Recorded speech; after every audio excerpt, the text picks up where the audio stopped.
invitámolas en forma de dúas xornadas, unha hoxe, outra 27, así que esta introducción que sirva tamén para que as persoas, tanto as que estades aquí como as que nos estades vendo a través da rede, que se queredes participar en El Marea en algún destes dous grupos, un máis global, outro máis específico, con tal de contactar con El Marea, pois estaría cada unha das persoas destes grupos encantada de apoiarvos, non?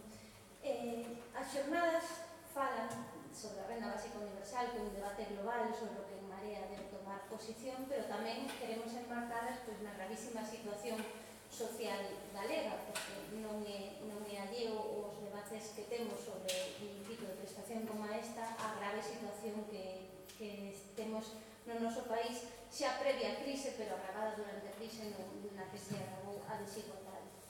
Entón, por unha parte, o Grupo de Renda Básica Universal ten redactado un documento base no que, sinala como un eixo fundamental a cuestión da dignidade das persoas empobrecidas, enfocando a cuestión así dende o punto de vista dos dereitos, e por outra parte, o financiamento que se propón neste modelo de renda básica implicaría reformas fiscais que afectan fundamentalmente a élite favorecida. Isto tamén nos apunta a que no noso país non temos competencias para desenvolver este tipo de renda básica, ou sí, vamos debater a ver como se podría desenvolver, pero sí nos apunta a que é necesario alianzas tanto a nivel Estado como a nivel europeo. Temos aí ese debate tamén, alianzas na esquerda, para tratar sobre estas cuestións. E tamén, por outra parte, está tamén aquí Isabel Tribeiro, que é parte do Grupo de Xustiza Social. Estamos elaborando unha proposta de cambio da Risga, que rexeitamos absolutamente ese modelo, que será máis obxeto de debate no día 27. Esta proposta de Renda Galega de Cidadanía do día 27 enviarase por correo, tamén se debatirá, pero hoxe imos centrarnos no debate xeral da renda básica, que os enmarcamos, xa dixen, tanto na pésima situación social galega, na que se afondou durante a crise a desigualdade. Aquí Manolo Lago ten un documento extenso que temos obriga de completar o resto de deputados, que ainda non lle pasamos os deberes sobre a radiografía social do noso país, pero enmarcámola tamén nos grandes debates globais. A renda básica universal, cando estaban preparando o grupo de renda básica esta xornada, é evidente que non se desliga da crise climática, dos cambios no modelo de emprego, no brutal ataque que sufren os estados do benestar, no brutal ataque que está sufrindo a clase traballadora, en canto, por exemplo, no que ten que ver coas reformas laborais, na perda de capacidade negociadora. Todos esos grandes debates levan a este outro grande debate da esquerda, que é o da renda básica universal. Vamos xa á xornada, que terán cada unha das persoas que están nesta mesa 15 minutos para expoñer unha primeira valoración. A dinámica sería eses 15 minutos cada unha das persoas e logo un debate xa aberto. Estaba prevista unha pausa para café, pero en realidade estaba prevista para unha xornada moito máis ampla. Eu penso que é máis acaído que fagamos seguido, porque a mesa só vai falar unha hora. Parece como que cortamos o debate aí moi cedo, entón podemos facer seguido e logo tomamos o café ao final e seguimos o debate informal, a non ser que alguén teña... Pero, penso que é máis acaído que facemos seguido. Entón, irei presentando de xeito informal tamén, que non lles pedín currículum a cada unha das persoas, exporán a súa parte e logo entraremos no debate. A idea é facer un documento base que sirva de debate para En Marea, que non ten unha posición fixada sobre esta cuestión, e que hai posicións distintas sobre ela.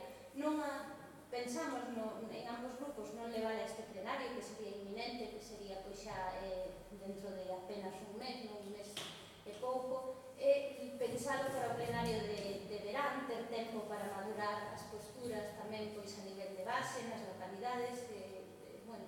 O objetivo é ese, así que imos tomar notas varios, despois sairán conclusións e, sobre todo, animámosvos ao debate posterior, a dar as vosas visións, señan a favor, señan en contra, señan intermedias. Así que, sen máis dilación, comezamos. Vai empezar Xavier, que é do Grupo de Renda Básica Universal, que foi, ademais, quen se encargou de elaborar a primeira proposta de documento, que é economista, ten libros como a batalla polas pensións, tan de novidade neste momento, desgraciadamente, para mal, ou Alén da Casta.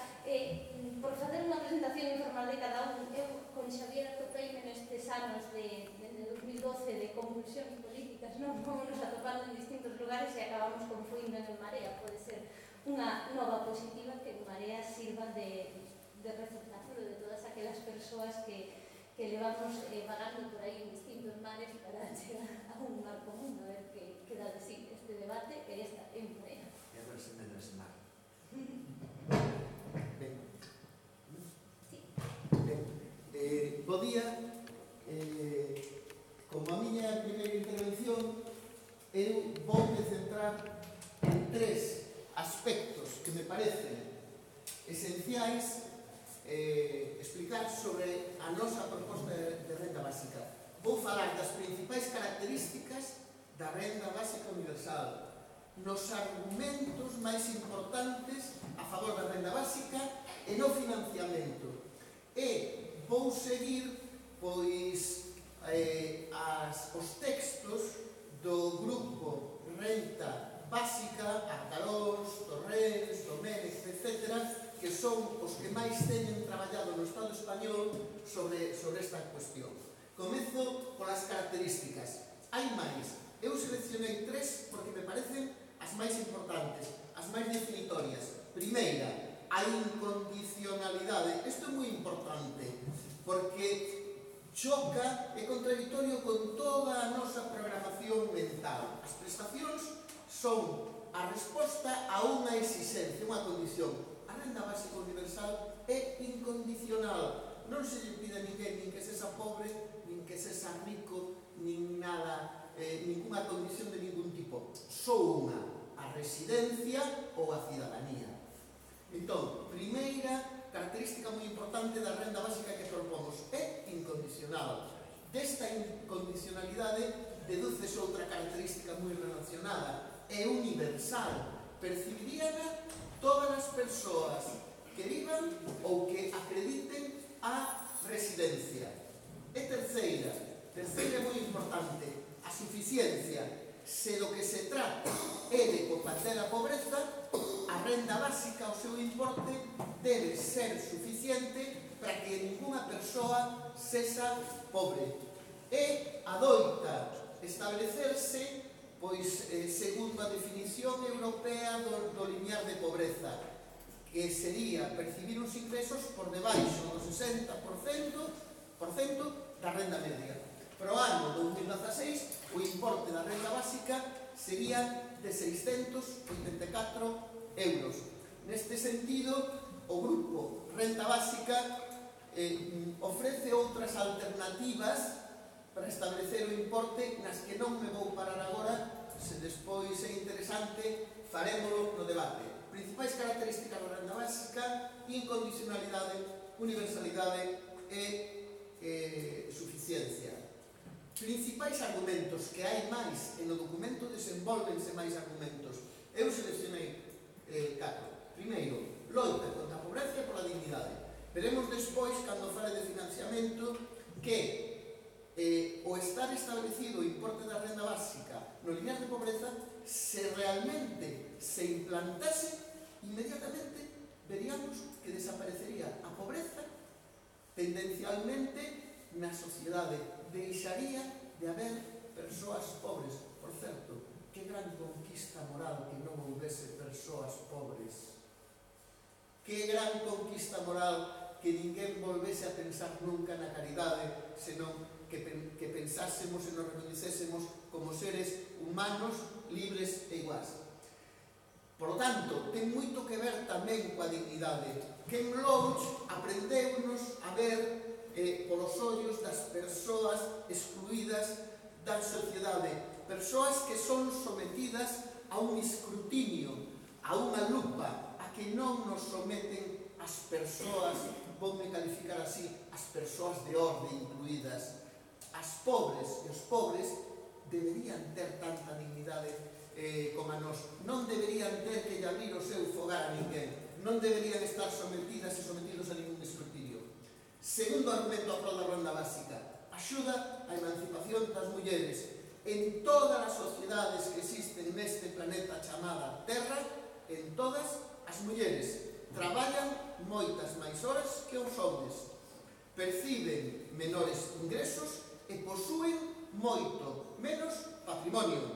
E, ademais, padecen peor saúde mental pola sobrecarga de traballo retribuído mercado, traballo doméstico e traballo de cuidados. E por riba, como aínda na Galicia e no Reino de España a taxa de actividade das mulleres é un 10% inferior a dos homes, a taxa de paro superior, teñen máis contratos precarios e máis contratos parciais a tempo parciais, moitas mulleres carecen de autonomía para deixar un compañeiro que non as trata con respeto. A renda básica crearía un solo sobre que se facilitaría a emancipación das mulleres. Non sería unha medida suficiente, porque a renda básica non aspira a solucionalo todo.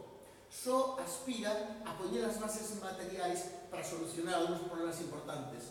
Terceiro, moi importante, despois de 40 anos de ofensiva capitalista, de ofensiva neoliberal, esa que comenzaron Augusto Pinochet, Carlos Wojtyła, Margaret Thatcher e Ronald Reagan, despois de 40 anos de ofensiva capitalista, a capacidade de negociación das clases traballadoras en todos os países prácticamente do mundo debilitouse dun xeito extraordinario.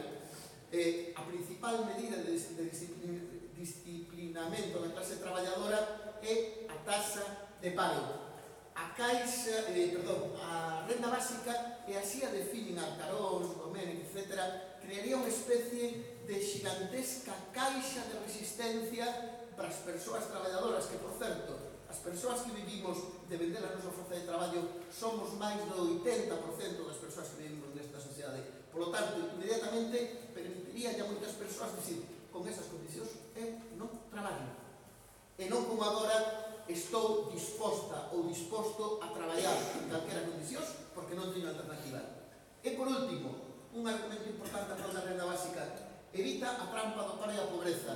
Unha perceptora do Risga, se lle ofrece un contrato de poucas horas, ten que decir o seguinte: collo este contrato e perdo a Risga e dentro de 2 meses quedo sen traballo, ou que fago? A renda básica, ao ser incondicional, evita esa trampa, porque se me ofrecen un contrato de 2 horas, me pagan, pois poñamos 200 euros, continúo a percibir os 684, máis eses 200 se me convence. De acordo? Ben, paso ao financiamento. Mirad unha cousa, hai un programa, parece que na Sexta, os venres a noite, onde hai onde se celebran tertulias e van economistas estrela. Ben, eses economistas fan un cálculo que consiste no seguinte: toman o número total de habitantes do Reino de España, 45, 47 millóns, 47 antes da crise, despois baixou un pouco, agora non sei exactamente como estamos, multiplican polo importe da renda básica e din, esta é a cantidade. No documento chamamos esa cantidade de Q. Iso é infinanciable. Como din nos seus textos moi ben traballados, os membros da renta básica suspenderían un exame de primeiro de económicas, porque non teñen en conta, por exemplo, que a renda básica sustitúe todas as prestacións públicas inferiores, non se suma. Iso que quere dicir? Que se unha persoa percibe unha pensión inferior ao importe da renda básica, non vai percibir, segundo esta proposta, esa pensión máis a renda básica. Non, percibirá a pensión máis a diferenza ata o importe da renda básica. Se unha persoa percibe unha pensión superior á renda básica, non percibiría a renda básica porque xa percibe unha prestación das administracións públicas. Ben, por outra parte, a creación da renda básica eliminaría todas as rendas autonómicas existentes, non se sumaría a elas.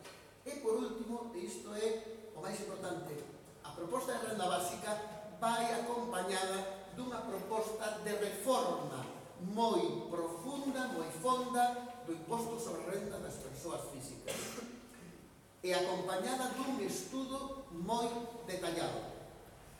E esta reforma do IRPF a que sen eliminar ningún dos servizos públicos os existentes, sen tocar o financiamento dos servizos públicos os existentes, engadiría unha cantidade para financiar a renda básica. En definitiva, a proposta de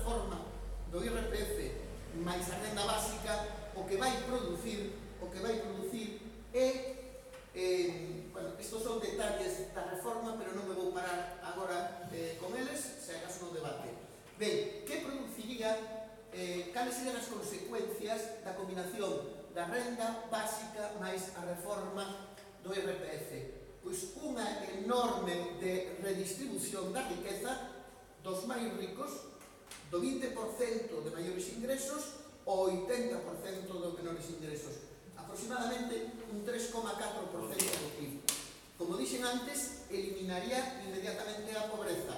E isto é moi importante. Reduciría, diminuiría os niveis de desigualdade actualmente existentes no Reino de España. Somos, este dato comprobei hai 2 días, fixádevos, na página de Eurostat, o 11 de xaneiro. Fixádevos, somos o cuarto país máis desigual da Unión Europea 28, despois de Bulgaria, Lituania e Romanía. Triste honra de vivirmos nunha sociedade tan desigual e non sermos quen de mudarmos esa situación. Coa combinación da implantación da renda básica máis a reforma do IRPF, poñeríámonos no nivel de desigualdade dos países nórdicos, Dinamarca, Suecia, etc. O índice Gini, que mide o nivel de desigualdade, caería pois uns 11 puntos. De acordo? E isto sería, pois, eu penso, un avance social importantísimo. E agora, agardo que me dé a tempo, vou por 3 minutos. Agardo que me dé a tempo, vou por 3 exemplos que permiten comprender exactamente como funcionaría a renda básica máis a reforma dos impostos. Xa sei que haberá aquí persoas que non lle gusten nada os números, pero eu fui docente durante moitos anos, agardo ser quen de explicarvos isto, que non é complicado. Amancio Ortega, un dos homes máis ricos do mundo. Estes son datos do ano 2016.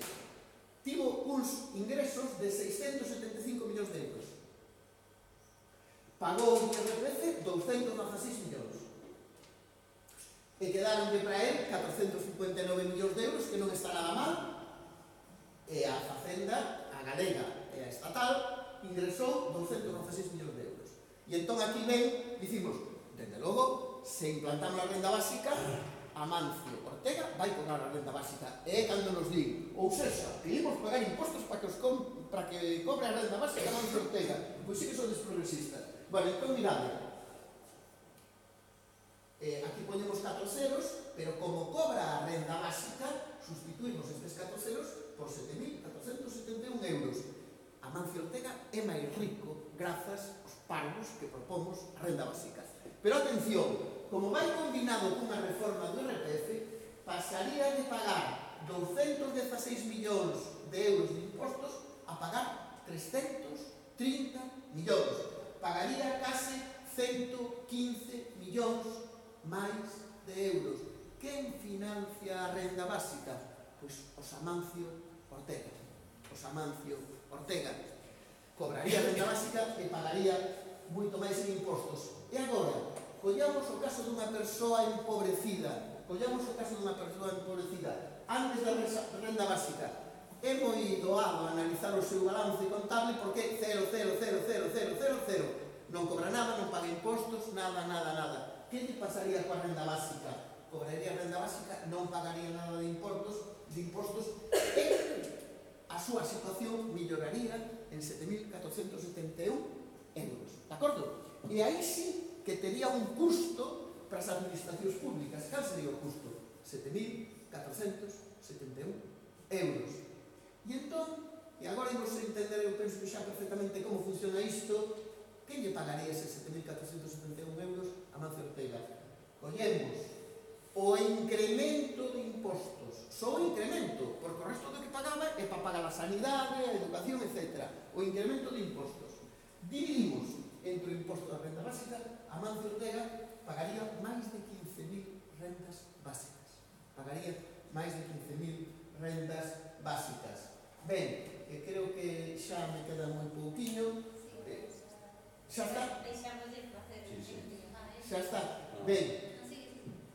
Ben, entón, isto non o pensaba chegar aquí, pero hai dificultades e tarefas. Bueno, a correlación de forzas moi negativa, dadesvos conta de que se queremos facer isto, se en Marea aprobase que está de acordo coa implantación da renda básica, Pois implica un esforzo moi grande para organizar, para difundir, para loitar, porque non podemos mudar esta sociedade tan desigual na que vivimos se non facemos cousas importantes e se non afrontamos loitas importantes. Se queremos vivir nunha sociedade máis xusta e máis igualitaria, temos que loitar. Eu non sei se o podemos facer, pero non hai outra saída, non hai saídas doadas. E o que propoñemos dende o grupo de renda básica de Marea é loitar pola implantación desto sen abandonar outras políticas progresistas e a favor da maioría social que son necesarias. E nada máis. Moitas gracias.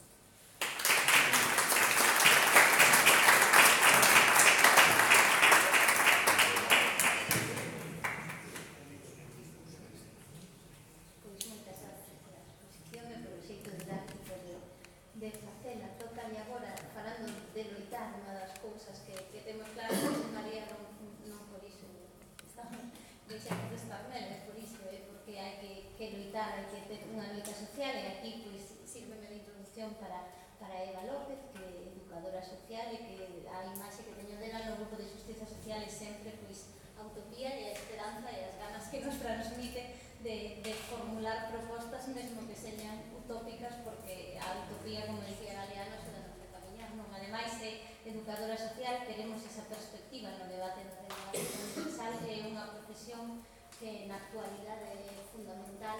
Ademais, pois, o Colexio de Educación Social trouxo ao Parlamento Galego unha proposta de lei galega de educación social que foi rexeitada sen apenas argumentos, cando a educación social neste momento de crise é fundamental, non se está a cubrir ese aspecto de administración. Así que xa, Eva López, 15 minutinhos. Vale. Bueno, pois bo día a todas e a todos. Eu tamén pertenzo ao grupo de renda básica e o que vou facer vai a ser afondar un aspecto que tratou nun argumento que tratou Xavier sobre o carácter emancipatorio da renda básica para as mulleres, non? E quixera comenzar dicindo que se a renda básica consideramos unha medida eficaz de loita contra a pobreza e polo tanto da conquista da igualdade, pois a súa implantación vai a beneficiar sobre todo as mulleres. Por qué? Pois porque vivimos nun planeta cunha alta feminización da pobreza e vivimos nun estado e nun país no que tamén os datos apuntan a feminización da pobreza, non? Entón, vou a ilustrar isto, algunhas das cousas xa as comentou Xavier, non? E vou a ilustralo con un informe, co informe AROPE do ano deste ano pasado 2017, que elaborou a Rede Estatal contra a Pobreza, e que nos fala dos salarios e da precariedade nos salarios e dos índices de pobreza e de exclusión social nas mulleres, non? Así, por exemplo, a nivel de Estado, no ano 2017, a taxa de pobreza nas mulleres alcanzou o seu máximo histórico, non? Acadando o 22,1% da poboación feminina. A taxa de mulleres ocupadas a tempo parcial, que é o que nos indica tamén as taxas de precariedade, alcanzou o 24,1%, e isto é importante porque triplica o incremento da dos homes, non? Que é do 7,8%. Ademais, outro dos, non sei se alguén da mesa falará sobre o índice AROPE, que contempla 3 tipos de indicadores: a taxa xeral de pobreza, a taxa de pobreza severa e o índice de baixa intensidade no emprego nos fogares, non? Eses son os 3 índices e, por exemplo, en Galicia, aínda que a taxa xeral de pobreza se mantén similar por sexos, despois se miramos a taxa de privación material severa, vemos como a femenina se incrementou entre mentras que a dos homes se incrementa nun 14%, moi significativo. Ademais, no que atinse a outro índice que os fogares con baixa intensidade no emprego, a nivel de fogares, este diminúe no caso dos homes dun 14,5 a un 12,7 entre o ano 2015 e 2016, mentras que a taxa feminina aumenta de un ano para outro entre o 13,1 e o 14,5. Outro dato preocupante é o tamén dos fogares monoparentais, que está mellor dito monomarentais, porque sabemos que nestes fogares 86% están compostos por mulleres con fillas e fillos, e neste caso, de un ano para outro, tamén aumentan a taxa de pobreza aumenta do 50,1 ao 53,3, non? Tamén se referiron aquí ao tema das pensións de viudedade, e tamén hai que sinalar que as pensións de viudedade están por debaixo do umbral da pobreza tamén, e que o 80% das persoas que as cobran son mulleres, non?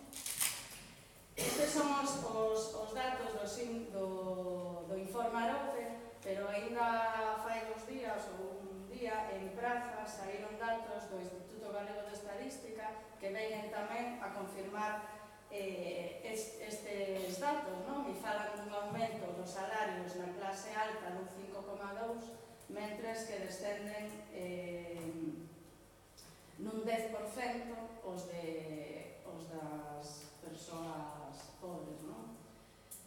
Así que, dicía Virginia Woolf que as mulleres debían ter un salario propio porque iso é o que lles permitiría ser libres, e eu penso que agora nesta actualidade creo que ela sería unha defensora da renda básica.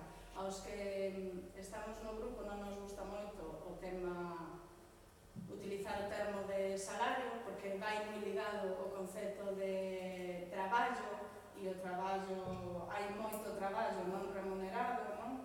No mundo dos cuidados e no traballo voluntario, na axuda mutua, que xera tamén moita riqueza, non? Entón,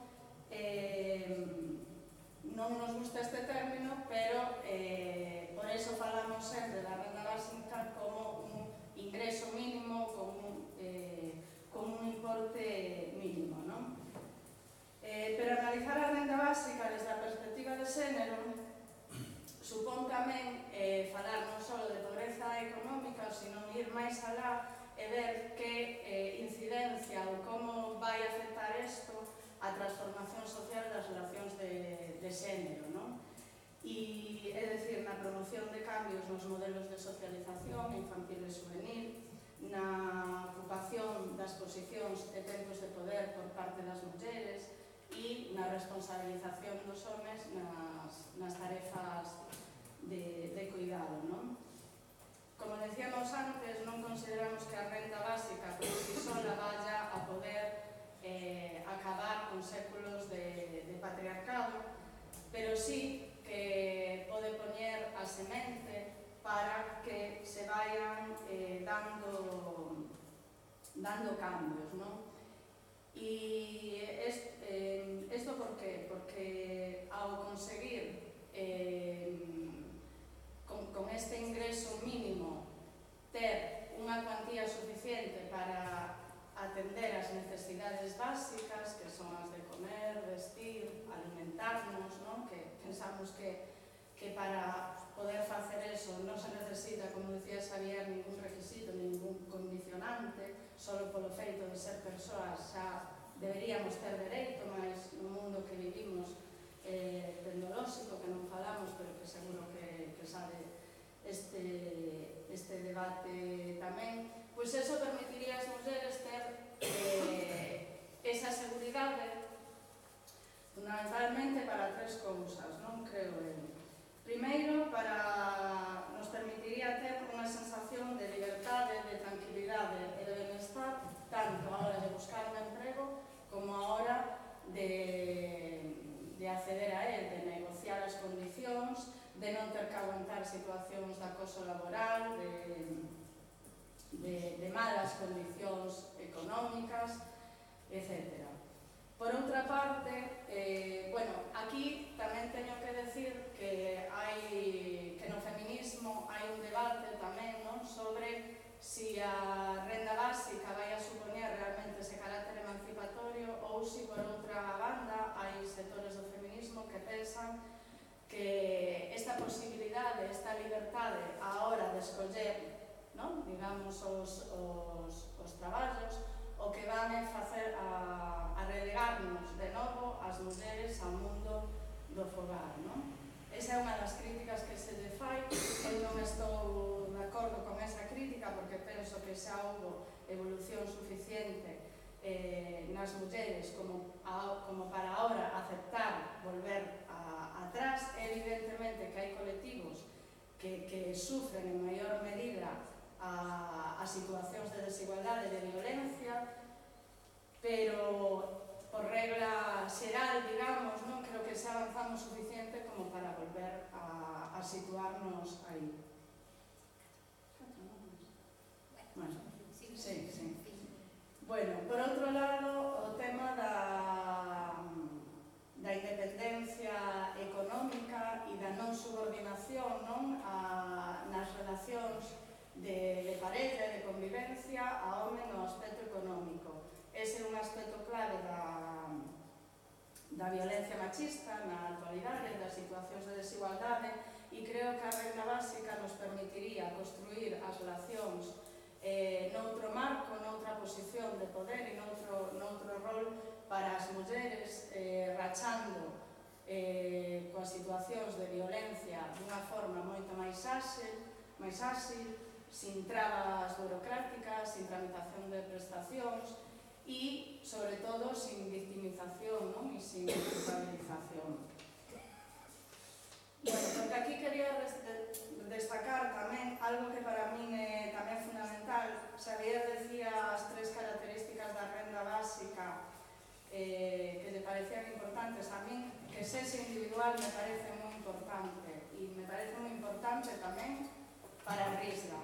Creo que ese aspecto, bueno, eu non renunciaría, xa o digo por se hai debate despois, a que sexa individual, porque sei que hai cálculos, non, que siguen contemplando que sexa a nivel familiar, pero bueno, eu non o contemplo ni siquiera para a Risga. Me parece que a Risga, si hai, que creo que é máis bien a proposta e sigue sendo familiar, bueno, non estou de acordo con isto, porque a única maneira, non, de que sexa emancipatoria para as mulleres, a renda básica, que sexa individual.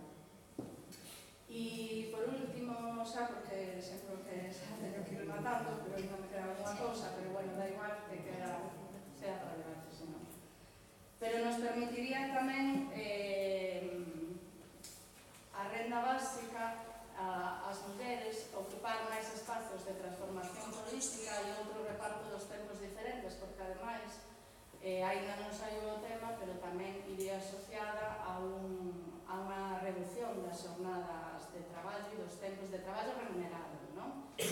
Entón, nos deixaría moito máis tempo para poder ocupar espazos no ámbito público e como tamén deixaría máis tempos aos homes, sería unha oportunidade tamén para que os homes ocuparan outros tempos e outros espazos máis ligados ao ámbito do privado. Evidentemente, creo que estes homes non o ides a facer de maneira propia, non?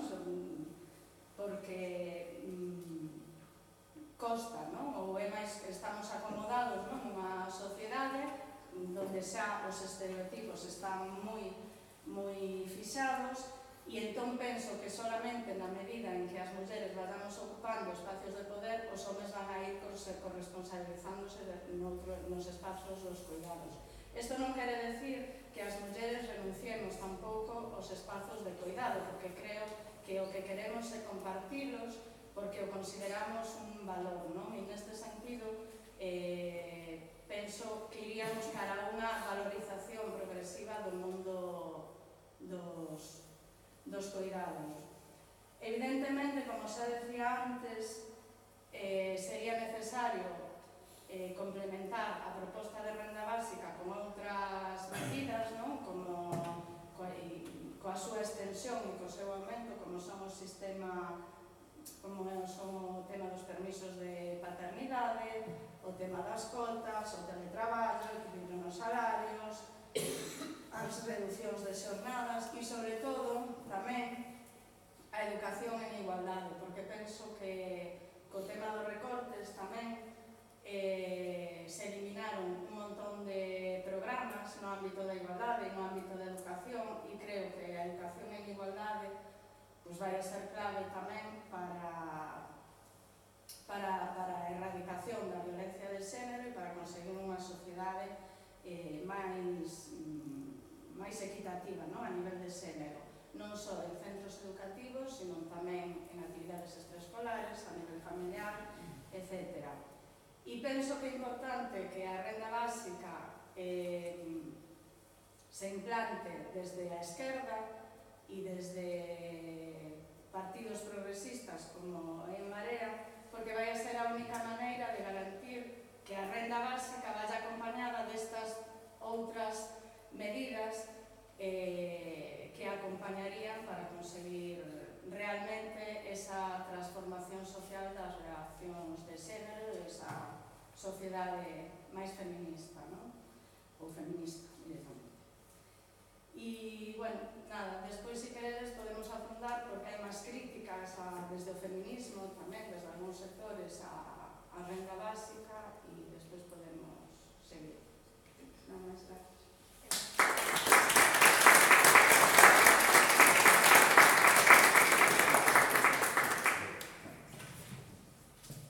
Quedan anotados todas esas liñas de debate para despois. Agora é o turno de Isabel Ribeiro, traballadora social. Tamén cando formulamos as xornadas queríamos este aspecto. Os traballadoras e traballadores sociais sempre nos dan a visión pegada á realidade, onde ven, pois, por exemplo, respecto da Risga, todo o desastre que é este xeito de xestionar unha prestación que ademais é de miseria e que é case unha burocratización da pobreza, contanos todo o que significa, non sei se chamarlle as malas políticas da Xunta ou a falta delas en política social. Isabel, como Nacho, teñen presentado no Grupo de Xustiza Social unha proposta de renda social galega que sería un cambio da Risga, outro modelo distinto. Por iso quero decir que había como algunha especie de debate de se íamos modificar a Risga, é un cambio de modelo total e vai na liña tamén de dignificación das persoas e de eliminar toda esa burocracia da pobreza. Así que Isabel vai nos a contar a súa visión, igual que apegada á realidade que todos e todas, pero unha visión máis profesional e máis de traballo diario sobre esta realidade tan dura da realidade social galega. Bueno, eu vou falar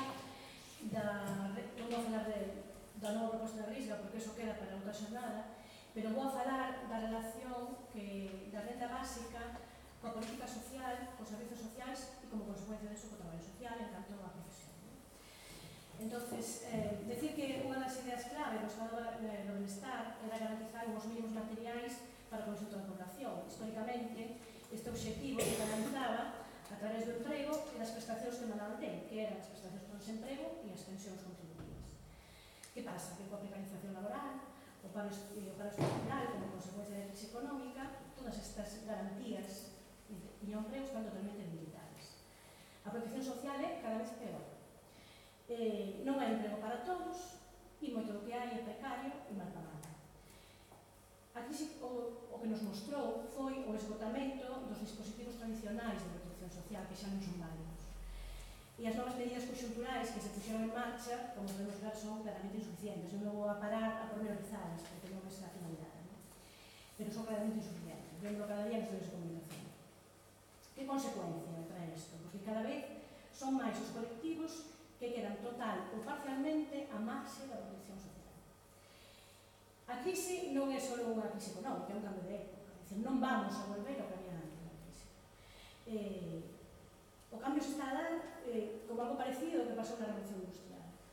Básicamente, en 4 aspectos. Os cambios na esfera productiva e tecnolóxica, a famosa robotización e a perda de empleos rutinarios, o os cambios da estructura social, co achicamento da clase media e unha polarización social con unha élite de ricos e de asalariados privilexiados e unha porcentaxe cada vez maior de traballadores pobres e persoas en situación de exclusión, os cambios na relación de familia-xénero, que non é que sean consecuencia da crise, pero que están cruzados con todo isto, e que dá lugar a novas formas de familia, aumento de familias monomarentais, cambios nos patróns familiares polo novo rol das mulleres, do que falaba Eva, cambios no cuidado do ámbito familiar e novas maternidades. E isto dá lugar a un aumento da sensación de desprotección fronte ás transformacións. A xente ten medo a continuar no traballo, ten medo ao futuro das pensións, estamos vendo agora que está pasando as pensións, disminúe a calidade de vida e os salarios están por debaixo da liña da pobreza. É dicir, esta é a situación que temos ahora mesmo. Por tanto, nesta nova época é preciso combatir a desigualdade e a fragmentación social e ao mesmo tempo xestionar esa diversidade. E as políticas públicas que se levan a cabo hasta agora xa non son suficientes nin son axeitadas, encaminadas. Non cubren as fendas que se crearon e o estado de bienestar aparece agora diluído nun conglomerado de prestacións que non vou de vello de edade, de fillo a cargo, etc., que son parciais e inconexas, que non atallan a desigualdade, senón que resaltan máis esas carencias. Por exemplo, a RISDA e outras medidas de outras rendas mínimas do Estado, non? Eu vou falar en concreto da RISDA, pero vou falar a nivel estatal tamén, porque son os datos que teño. O último informe DEC do ano 2017 da Asociación de Directoras e Xerentes de Servicios Sociais dice que as rendas mínimas en España só alcanzan o 8,7% das persoas en risco de pobreza. Esos son 9 millóns de persoas en España. Das cales 3 millóns están en situación de pobreza severa. É dicir, as rendas mínimas chegan a menos de 800.000 persoas. Esa é a realidade. En Galicia peor. A RISGA só cubre o 6,1% dos galegos en risco de pobreza, é dicir, por debaixo do medio estatal. Por lo tanto, urxe repensar as políticas sociais. Isto non é urxente, cambiar as políticas sociais. A renda básica de cidadanía, en tanto a dotación económica, universal, incondicional, o que acabamos de falar aquí, pode ser unha medida paliativa para a desigualdade e para a pobreza. En iso estamos todos de acordo, non? E creo que o sería se convertimos ese dereito subxectivo, se convertimos en dereito subxectivo universal, esa garantía de uns mínimos económicos para ter unha existencia máis digna, non? Habería como logalo ao igual que o dereito á sanidade ou o dereito á educación. Aglutinaría as axudas existentes e daría coherencia a unha serie de axudas, subvencións, becas e prestacións, o que falábamos antes, non? O que falabas antes, que aglutinaría todo eso. En ese sentido, eu creo que pode ser útil para paliar a pobreza. Gustaría de todas maneiras aclarar unha serie de conceptos que antes falamos de pobreza e creo que hai que distinguir cousas. A pobreza é a dificultade ou imposibilidade de acceso a bens e servicios propios do nivel medio de benestar dunha sociedade. O limiar da pobreza en España supón ingresar menos de 648 euros por mes. Ingresar menos da mitad é estar en pobreza severa. É dicir, o que falábamos antes de que a RISGA non cubre ni siquiera as persoas de pobreza severa e que non cubre as persoas que ingresan menos da mitad de 648 euros ao mes. Eso é a pobreza, pero a exclusión social é outra cousa.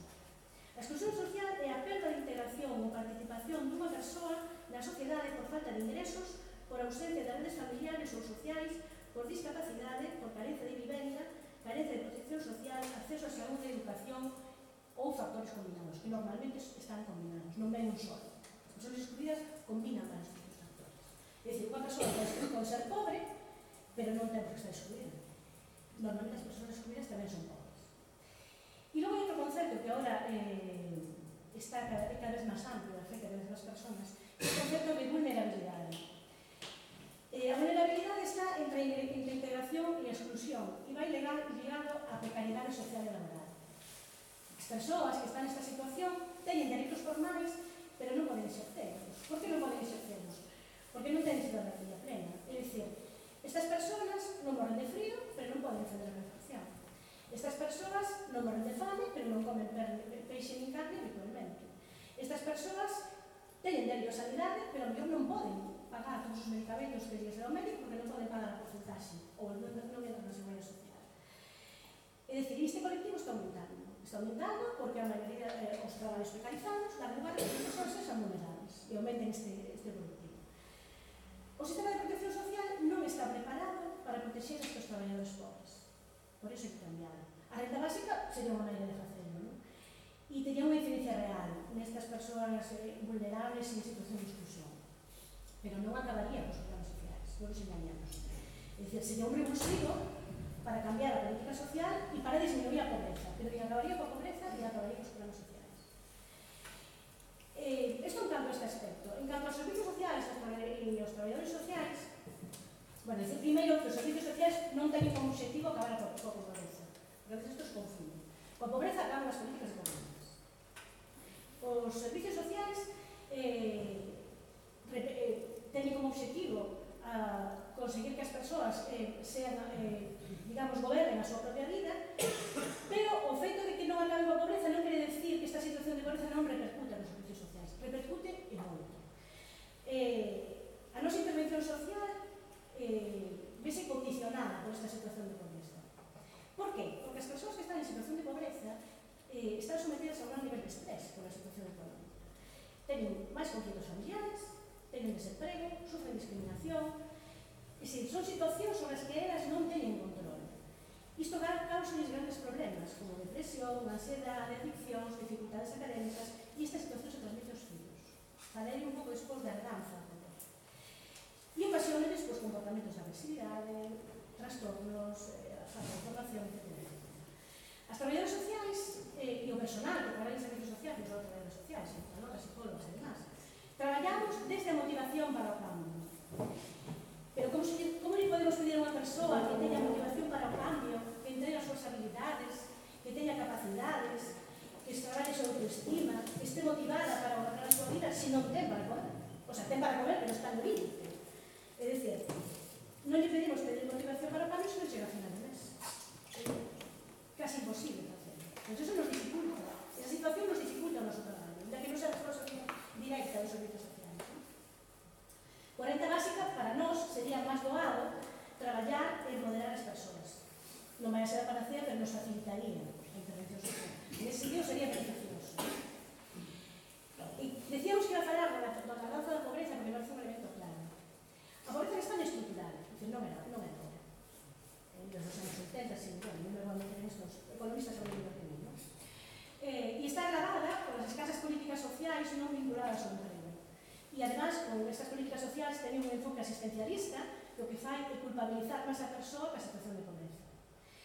O último informe FOESA, que é un informe que fai Cáritas, revela que 8 de cada 10 persoas que viviron grandes dificultades económicas na infancia e adolescencia están as vivindo como adultos. Nos servicios sociales están atendendo a netos de persoas cos que se traballaron hai 30 anos. Isto é moi grave. Factores que contribuen á danza da pobreza.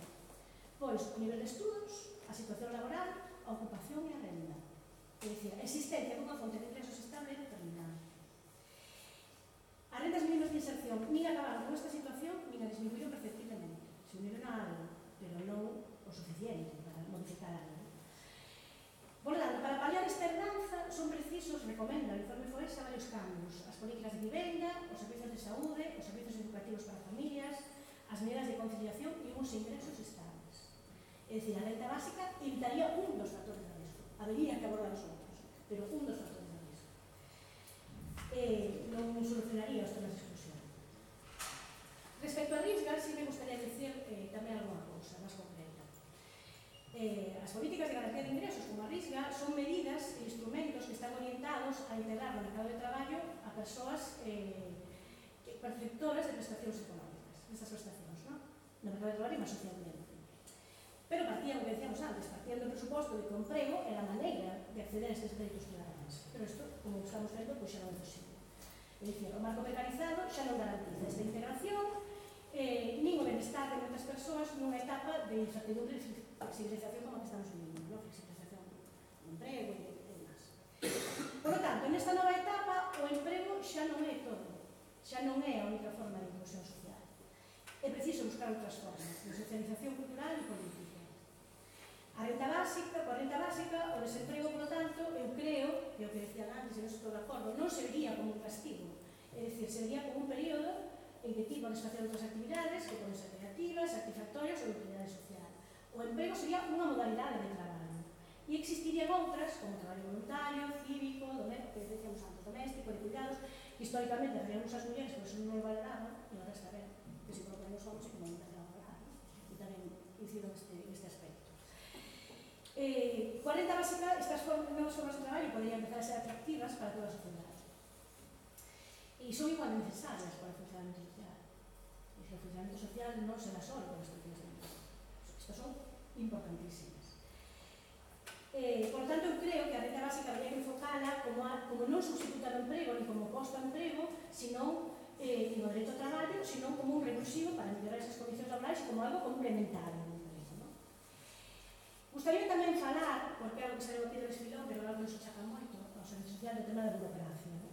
E en que sentido podería afectar a renta básica ao tema da burocracia.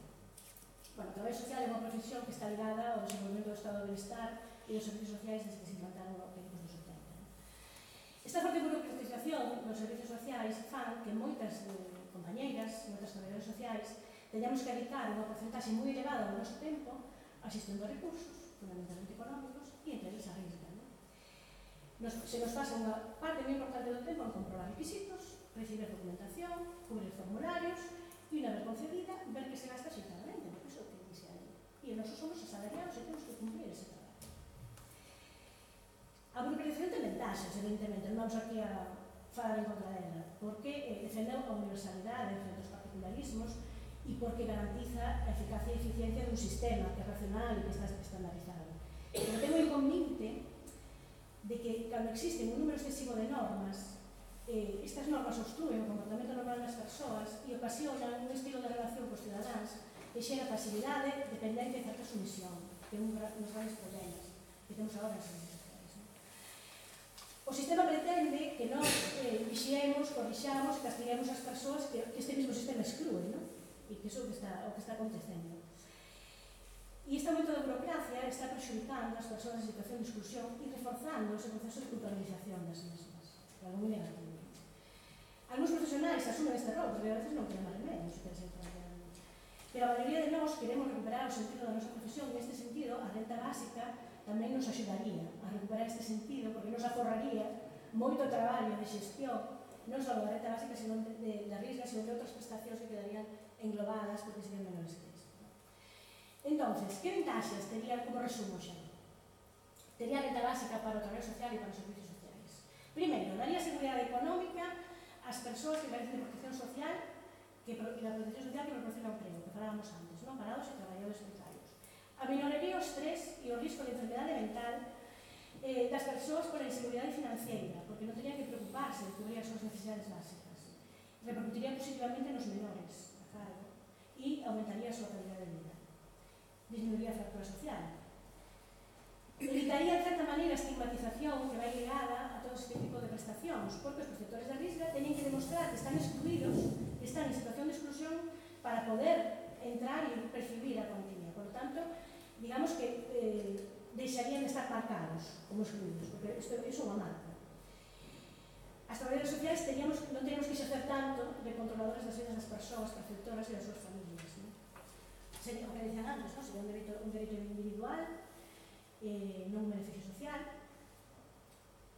Non solucionaría os problemas sociais, teríamos que seguir traballando coas persoas, pero daría máis liberdade e máis recursos. Facilitaría, por lo tanto, a emancipación, que a fin de contas é o objetivo dos servicios sociais e do traballo social. O noso objetivo é a emancipación das persoas e a renta básica facilitaría.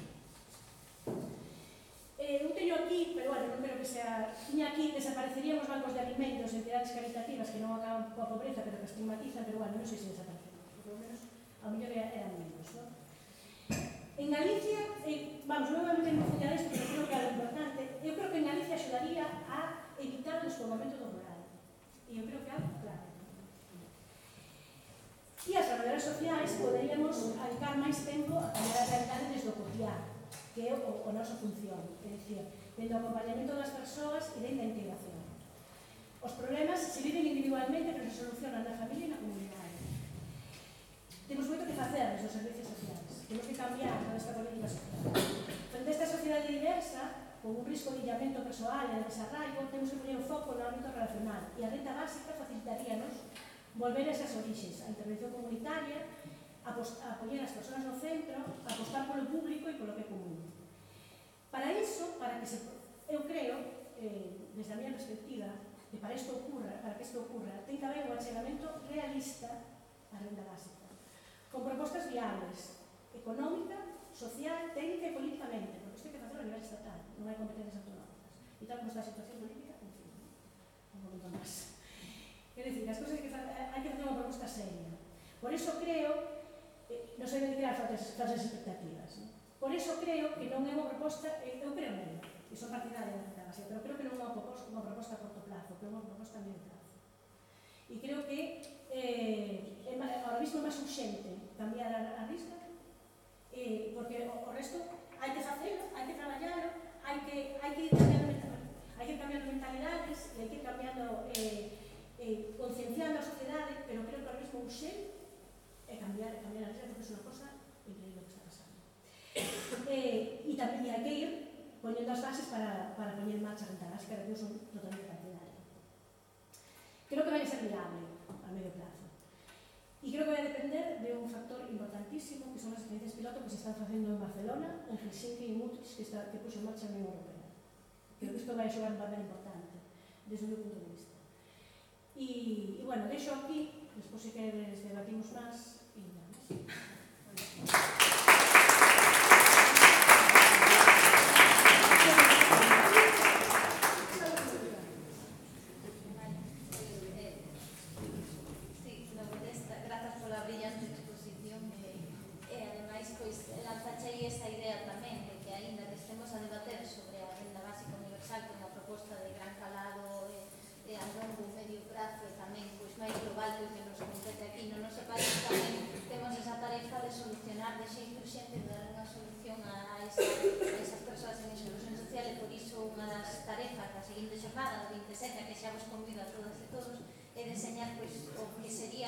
Proxecto de lei cuantificado, por suposto, que despois tocalles aquí aos economistas cuantificar de cambio de modelo da risca. Pois xa para rematar, a última persoa da mesa é Manolo Lago, economista, el sempre bromea con que é un economista industrial do século XX, pero non obstante, non por iso deixa de meterse de cheo no que son os debates do século XXI. Deste xeito, por exemplo, ten elaborado un documento sobre o que é a fenda salarial de xénero, que nos compete aos dous completar e desenvolver, que será un dos documentos de Marea, que é unha das tarefas que debe cumplir en Marea. É dicir, que isto di con sorna, e ainda que hoxe lle asignamos un papel que vai dicir que de malo na película, non é un economista industrial do século XX. Gracias, José. Sí, non sou. Bueno, eu lle agradezo a Paula que me convidara a esta mesa que é tan interesante, ainda que se saca o papel de malo que me toca. E eu vou asumir ese papel de crítico. Desde esa perspectiva que Paula di, eu son un economista do século XX, do final do século XX, industrial, keynesiano, sindical, e iso son perspectivas que contaminan a miña opinión sobre a renda básica. Asumo. Como economista keynesiano estou claramente a favor de desenvolver o estado de benestar e cumplir con ese bello principio de Lord Beveridge de proteger dende o berce a tumba a cidadanía. En ese sentido, como ben se dixo, as políticas de protección do estado de benestar teñen que mudar ao paso dos tempos, non? Cambian as circunstancias e, por tanto, teñen que mudar as políticas. Pero, como economista industrial, quero introducir unha primeira diferencia co corpo que está detrás da renda básica, non? E é que eu non comparto o determinismo que existe entre o desenvolvemento tecnolóxico que se está producindo agora e que o traballo se convirta nun ben escaso. Eu non comparto esa idea, non? En ese sentido, digo como piar da renda básica porque se establece eso, que hai unha parte da poboación que non vai ter acceso ao salario e, por lo tanto, ten que ter acceso a unha renda diferente. Eu non comparto ese criterio, e digo por qué. Primeiro, porque o capitalismo ten mudado xa moitas veces desde que naceu. Eu personalmente me acordo deso. Quero decir, fai 50 anos en Galicia había o 50% da poboación ocupada traballaba no sector primario. Fai 50 anos, 50%. a metade, medio millón de personas traballaban no sector primario. Se traballa non chega ao 6%. Non existían os servizos, nin os públicos e prácticamente os privados. E hoxe aí traballa medio millón de personas. O capitalismo viu a mecanización, a máquina de vapor, o carbón, moitas transformacións, e siga habendo emprego e ocupación. Por tanto, eu non creo no determinismo de que o desenvolvemento tecnolóxico vai producir, vai transformar o emprego nun ben escaso. Como economista sindical e un pouco marxista, teño unha segunda crítica, non? E é que aceptar o paro estructural masivo como corporacións tecnolóxicas é unha posición de resignación, de renuncia a disputar contra o capital, o modelo de crecimento e o reparto da riqueza. Eu creo na loita de clases como un motor de desenvolvemento económico e social, e por eso o incremento da productividade enorme que se está producindo ten que ser disputado pola clase traballadora contra o capital. E non se pode aceptar que o acepte de forma exclusiva. E ese reparto, esa disputa polo reparto da riqueza ten formas concretas, non? Si vamos a unha sociedade enormemente rica e tecnolóxica, pois eso pode distribuirse en forma de melhores salarios ou, vou dicilo, de reducción de xornada. Por exemplo, se en vez de traballar 8 horas, traballamos 4, porque hai unha revolución tecnolóxica, todo o problema do desemprego tería outra perspectiva, desaparecería. Se o traballo é escaso, porque hai revolución tecnolóxica, bueno, hagamos unha reducción da xornada coherente con ese cambio tecnolóxico. Bueno, aquí quero darse un salto para diante para destacar unha idea que se decía aquí da renda básica, que eu creo que é moi importante. A renda básica universal incondicionada, a RBU, non pode ser unha resposta conxuntural e inmediata pensada para actuar contra os efectos da crise. Ese non é o seu papel, e aí se produce moitas veces un erro de concepción. Non se debe confundir a necesaria protección das persoas en risco de pobreza e exclusión social ca implantación da renda básica universal incondicionada. A renda básica non é un instrumento para combatir a pobreza e a exclusión. É a resposta dunha sociedade rica, desenvolta, con recursos e con amplios consensos sociais para producir un cambio de paradigma social. Non é algo para pobres. A renda básica universal incondicionada non é algo para pobres.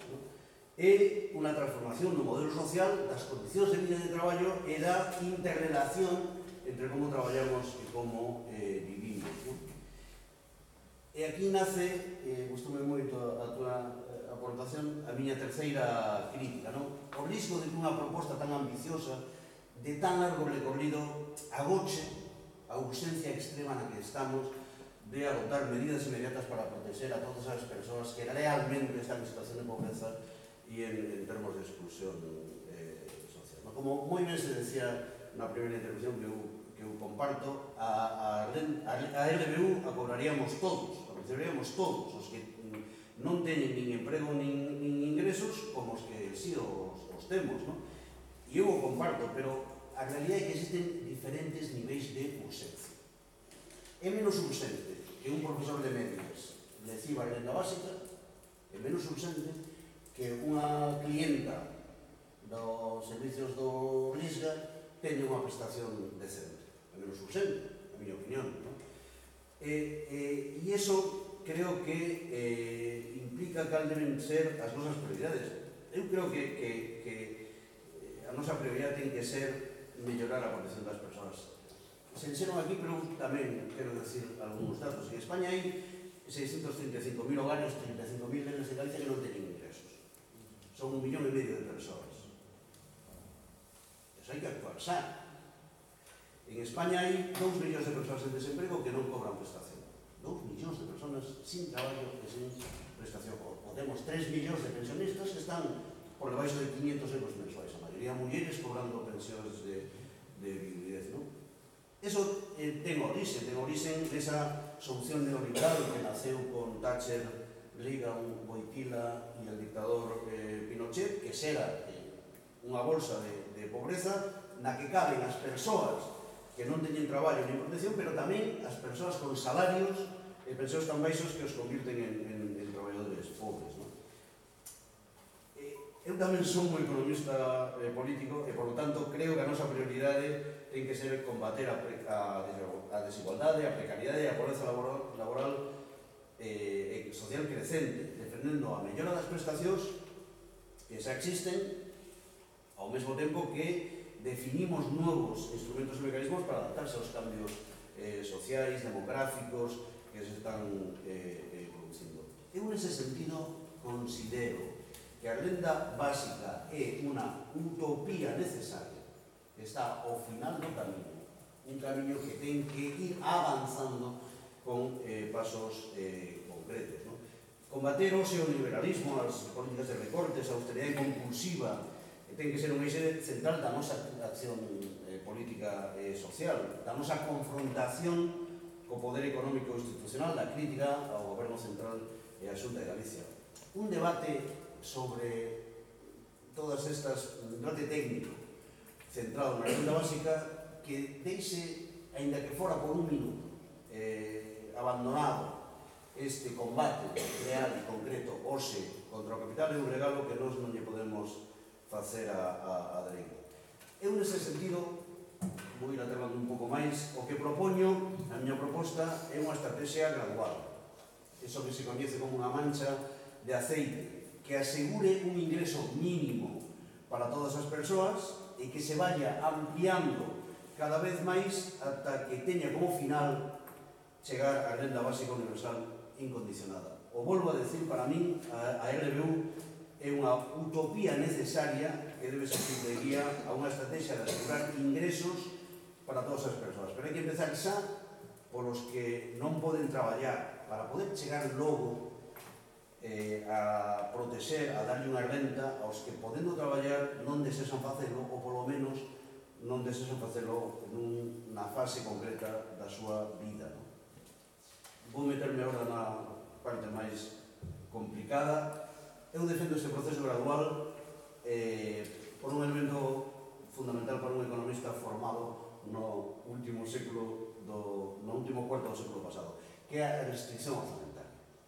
Eu vou disentir das cifras que se daban aí, porque a miña principal crítica á renda básica é o custe e a forma de financialo. Eu non teño traballado moito esta cuestión personalmente, por iso utilizo as cifras que dan os que saben desto, que son Daniel Raventós e Jordi Arcaronso. Bueno, eles fan unha estimación de renda básica, 7.471 euros para as persoas maiores de 18 anos e o 20% desta cifra para os menores de 18, e iso dá un importe, según eles, de 280.000 millóns de euros. 280.000 millóns de euros. Que, ademais, de unha visión progresista, propoñen que se financie só con IRPF, non con IBE, ni con outros impostos. IRPF. Os autores din que hai unha serie de políticas públicas, pensións, prestacións por desemprego, becas, etc., que se autofinanciarían porque estarían incluídos xa dentro da renda básica. Esos son, eles os cuantifican en 92.000 millóns de euros.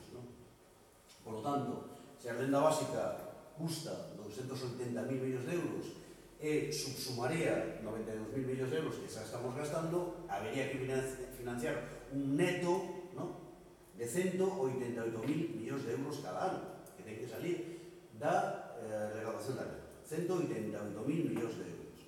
E aquí donde a un economista contable aparecen as dúbidas, non? Porque a recaudación que se fai en España hoxe de IRPF é de 68.000 euros.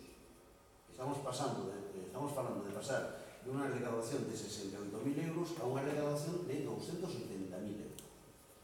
Isto é multiplicar por 4 a recaudación do IRPF, 4 veces, non? Claro, isto é posible ou non? Primeiro vou falar dos ricos, non? Porque ti tes razón, se en España houbera 20.000 Amancio Ortegas, a mellor podría facerse, non? Pero as estadísticas do IRPF din o que vou dicir agora. En España hai É certo que non os declaran todo, que hai fraude fiscal, pero en España hai 605.835 persoas que ingresan entre 60.000 e 150.000 euros. Hai 74.820 personas que ingresan entre 150.000 e 601.000 euros de ingresos anuais. E hai 7.249 que ingresan máis de 600.000 euros. Total son 700.000 personas que ingresan máis de 600.000, que son os que, en teoría, deberían soportar este maior esforzo fiscal.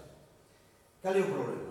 Pois que a renda total, non o que declaran a Facenda, senón a renda total que ingresan estos 700.000, que son os máis ricos, son 64.000 millóns de euros.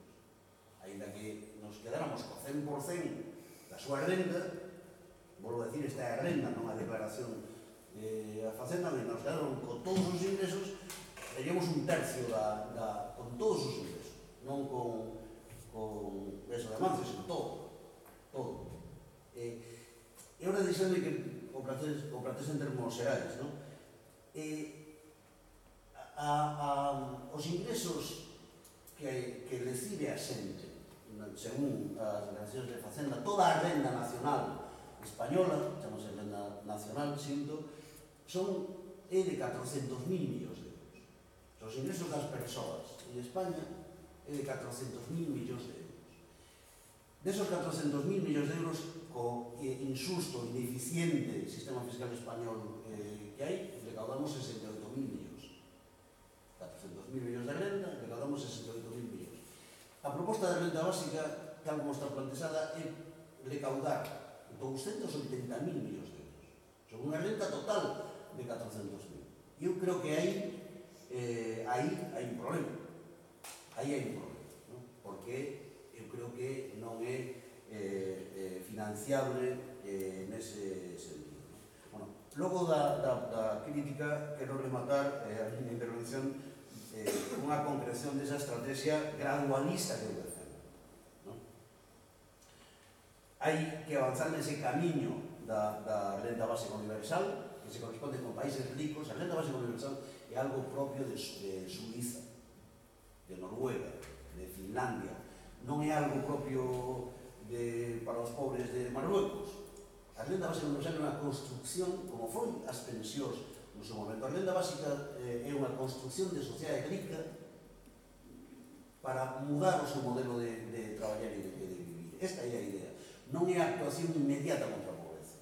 E eu creo que nesa estrategia gradualista que eu defendo, gustoume moito explicar aquí intervencións nese sentido, eu plantearía dúas iniciativas concretas.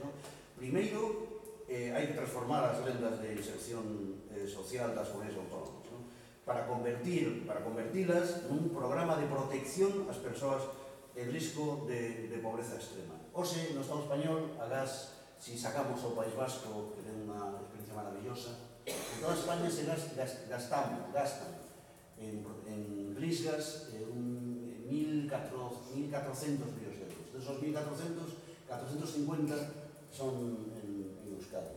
No resto do Estado son 900 millóns. Os vascos só gastan a metade de todos os demais. Bueno, os 900, eu o que digo, que esos 900 millóns de euros se tienen que multiplicar por 3 e chegar a ter cerca de 3.000 millóns de euros que permitirán proteger, incrementar a protección e que chegara de verdad a todas as persoas que están en riscos de pobreza extrema.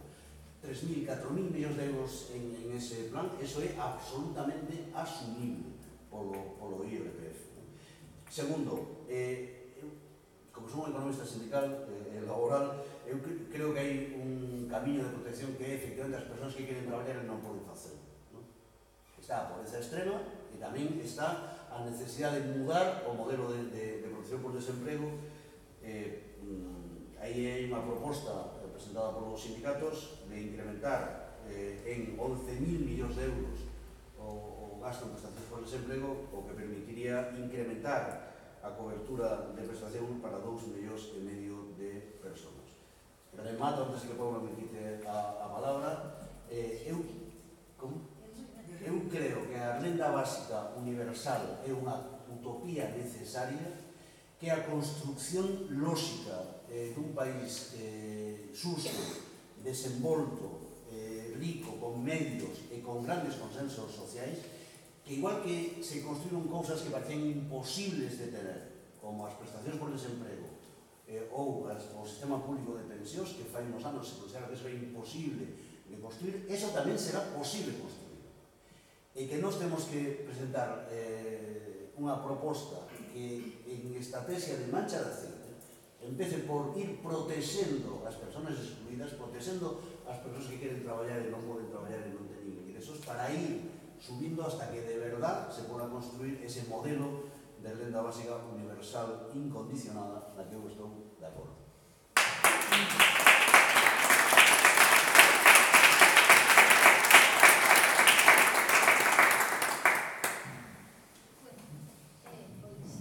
Logo deste nivel de mesa, antes falábamos de que como a pausa para café estaba pensada para unha xornada máis longa, aínda non é moi tarde, que podemos seguir. A idea era que primeiro a xente da mesa tivera unha segunda, digamos, réplica, non? De uns minutiños, 3, 4 minutos cada un, para puntualizar ou para, bueno, para rebatir alguna cuestión entre sí, e logo que hablamos o debate. Parece vos que empecemos polos compañeros e compañeras da mesa para, bueno, para que teñan fresco que así que Vou comenzar eu, porque bueno, o primeiro que quero dicir é que eu aprendí moito de Paula cando relacionou a proposta de renda básica coa necesidade a curto prazo de mellorar a protección social existente.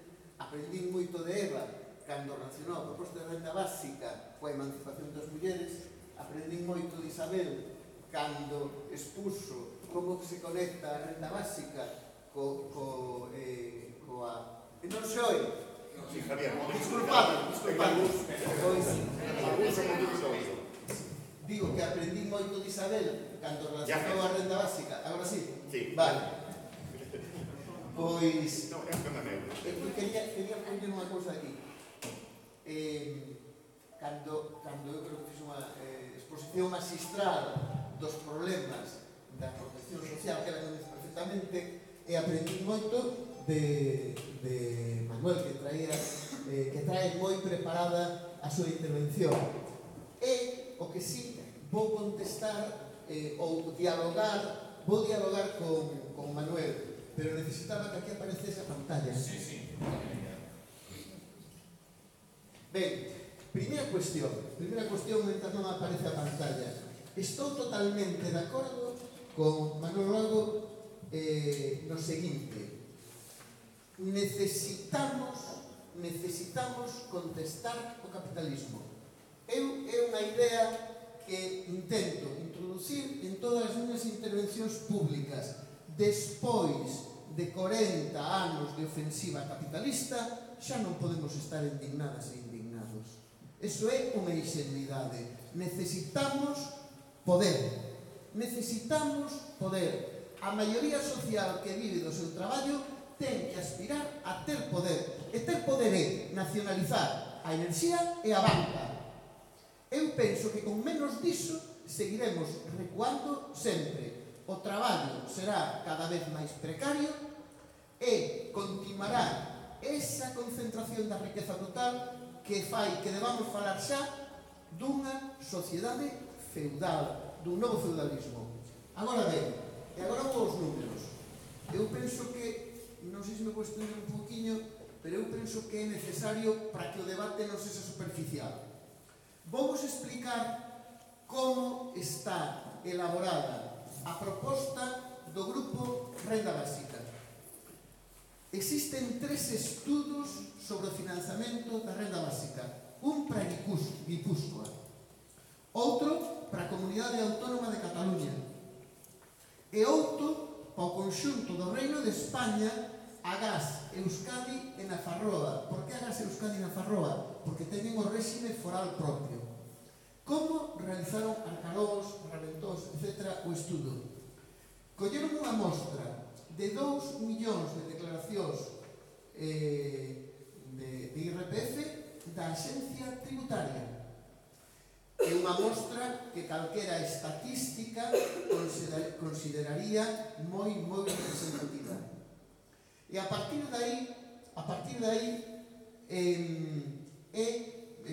un programa que construe unha microsimulación, introducen a reforma do IRPF. E agora sí que quero por unha diapositiva que non pusen antes, porque me parece que explica moi ben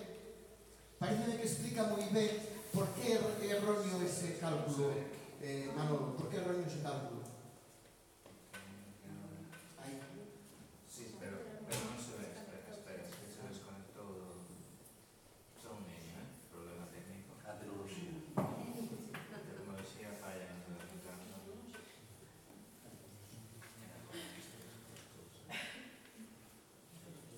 Pero vou adiantando dúas ideas, porque, mirad, hai un erro. A proposta de renda básica non é que unha profesora ou un profesor de instituto cobre 7.471 euros máis. Non os vai cobrar. Non os vai cobrar. A proposta da renda básica, eu sou profesor de instituto, non teño nada, non teño nada contra os profesores de instituto, pero quero dicir, a proposta da renda básica non busca aumentar os ingresos de todas as persoas en 7.471 euros. O que busca a proposta de renda básica é que ninguén que os necesite teña que demostrar nada para percibilos. Dito de outra maneira, que non teña ningún ingreso percibirá os 7.471 euros. Quen teña máis ingresos percibiráos e inmediatamente pagaráos en forma de IRPF. E por iso, creo que non imos poder ver a diapositiva. Eu pusemos dúas diapositivas, unha sobre Amancio Ortega, non? E outra sobre unha persoa empobrecida. Teño unha terceira que non puse. Unha persoa que percibise, que fose unha contribuinte media no ano 2010, que percibise, o sea, que tivese uns ingresos brutos de 20.695 euros, percibiría a renda básica e pagaría impostos o importe íntegro. Quedaría exactamente cos mesmos ingresos netos. Por lo tanto, unha persoa, fixadevos que non é unha persoa de clase alta, ni moito menos, realmente a súa situación económica non melloraría nada e non suporía ningún custo, ningún céntimo de euro para as administracións públicas. Entón, coa simulación, que digo que é unha simulación moi completa, realmente que implicaría a aplicación da renda básica con números de 2010. Publicaron hai 2 semanas un libro que teño encargado, pero ainda non o conseguín, onde exponen xa definitivamente a súa proposta, non? Pero que implicaría a aplicación da renda básica máis a reforma que propoñen do IRPF? Unha transferencia do 20% máis rico aos máis pobres de aproximadamente o 3,4% do PIB, dos 35.000 millóns de euros. Ese sería o custo da renda básica. Non os 200 e moitos mil euros. Creo que me entendí moi. Paula, poderíamos tomar un café e a ver se está claro o problema? Sí, cando rematemos a... Vale. Digo eu. Non, digo un pouco para arreglar. Déjame contar. Sí, esta parte de la que ahora. Vale, despois en las dúas e tomamos un café. Estamos facendo así, ¿no? Sí, está. Vamos a ver, para que se entenda ben, eu estou a favor de avanzar neste camiño, teño o máximo respeto por la Mendoza e por Ricardo. Pero, en fin, por iso me dou a veces non entender ben a proposta, porque o que decía Xavier, claro, decía que se trataría, porque eso está escrito unha transferencia de 35.000 millóns de euros dende os niveis altos de renda aos niveis baixos. Vou facer unha pregunta. No momento máis, no ano 2010, sabedes cal era o gasto en prestacións por desemprego no Estado español? A cifra. 40.000 millóns. E era unha merda. Quero dicir, os 40.000 millóns de euros que o Estado español que cotizábamos na nómina, para pagar as prestacións por desemprego a ciudadanía, porque eso se autofinancia con as cotizacións, porque logo, como o sistema tiña déficit, o Estado puña ali entre 10.000 e 15.000 millóns, o sistema de protección por desemprego para proteger a 3 millóns de persoas que chegaron a cobrar prestacións costaba 40.000 millóns de euros ao ano. E iso excluía a moitos desempregados, chegou a haber 6 millóns de persoas en desemprego contadas os criterios da EPA, non? Sempre máis na realidad. As prestacións eran malas, porque a mitad cobraba os 426 euros, e ademais era xente que había traballado antes, etc. E iso costaba 40.000 millóns de euros. Agora as prestacións por desemprego han deportado, agora as prestacións custan uns 20.000 millóns de euros cada ano. Con 35.000 millóns de euros non chega. Non chega. Porque hoxe, en prestacións por desemprego, nos gastamos 20.000 millóns. E fai 4 anos, non, no pico da gripe esa da crise, que nos gastábamos 40.000 millóns de euros. E teníamos un sistema de protección social absolutamente débil, frouxo, inaceptable, non? En termos... non chega, quero dicir. Eu creo, por iso insistí antes moito nesta idea, non? E que ti explicaste además perfectamente. A renta básica universal non é un instrumento para combatir a pobreza extrema e a exclusión. Non é eso. Non é unha resposta contra os efectos da crise. Non é eso. A renta básica universal é como o sistema público de pensións. Que tes dereito a él, teñas os ingresos que teñas, que implica un gasto enorme, ¿no? Que é un dereito que teñen as persoas, e iso o pode financiar, facer unha sociedade rica, ¿no? Eu vou decir ahora un sacrilexio. Creo que un dos problemas que está tendo a pedagogía da renta básica é que, cando se discura todas as palabras de renta básica, renta mínima, renta social, hai a intención. Para combatir a urxencia de combatir a pobreza e a exclusión implica rendas mínimas, lisgas, etc. A renda básica é algo diferente, é un novo modelo social, que só pode nacer da riqueza, dunha reforma fiscal profunda, de novos valores sociais, de novas maiorías sociais, de novos consensos, que sean capaz de construirlo. Esta é a miña idea. E logo, que a idea das cifras, volvo a decir, eu respeto absolutamente o traballo de Lorentos e Arcanós, pero a mí as veces me resulta un pouco difícil de ver. Xa, cando remate Eva, damos pausa para acá. Yo non, o micro eso. A ver, este non. Sí. Pero si funciona, non? Sí. Vale. A ver, eu era para tamén comentarte así algunhas cousas, coincido con algunhas cuestións das que dis, e para non focalizar tampouco o debate no tema dos números, porque, bueno, eu como decía Paula, que son moi positiva, eu fíome das propostas que hai, e así un pouco para non perderme, porque aparte hai un aspecto que non se comentou, que o da loita, bueno, ti comentaches algo, o tema da loita contra o fraude fiscal, que evidentemente quería que poderían ir moitos cartos aí tamén para a renda básica, todos os cartos que estarían disponibles da eliminación das prestacións inferiores á renda básica.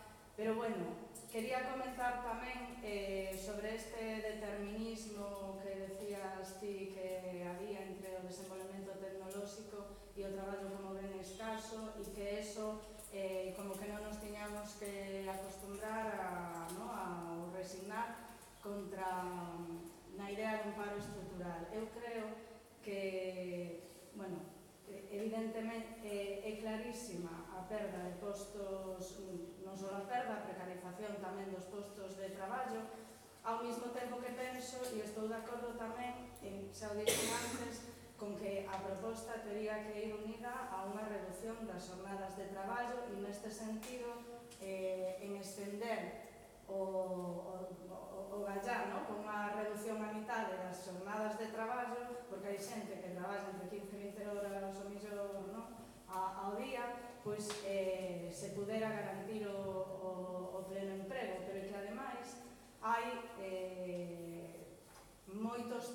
proxectos e moitos traballos que non son o traballo remunerado. Por lo tanto, non é que non vayamos a traballar, é que estamos traballando sempre, estamos sempre aportando, non, a comunidade.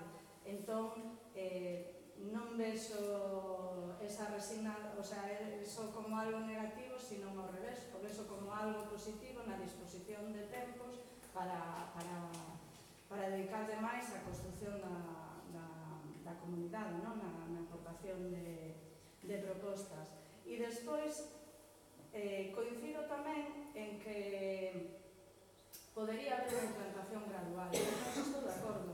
Claro que é urxente, non, a situacións gravísimas de recortes e de pobreza e que hai determinados colectivos que igual poderíamos empezar por eles antes de facela extensible a toda a poboación. Tamén eso permitiría ir creando un cambio de mentalidade e de aceptación por parte da poboación, que non é fácil, coa proposta. E aí estaría de acordo, pero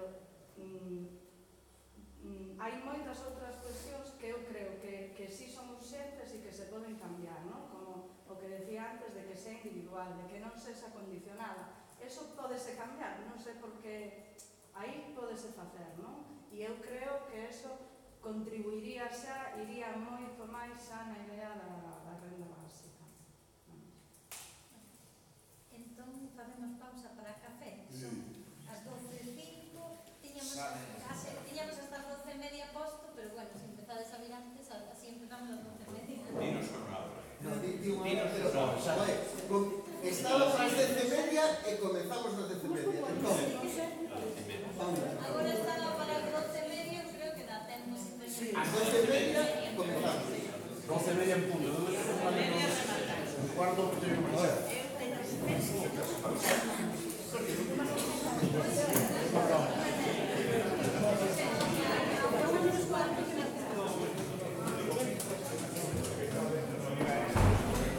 Después de tanto correo.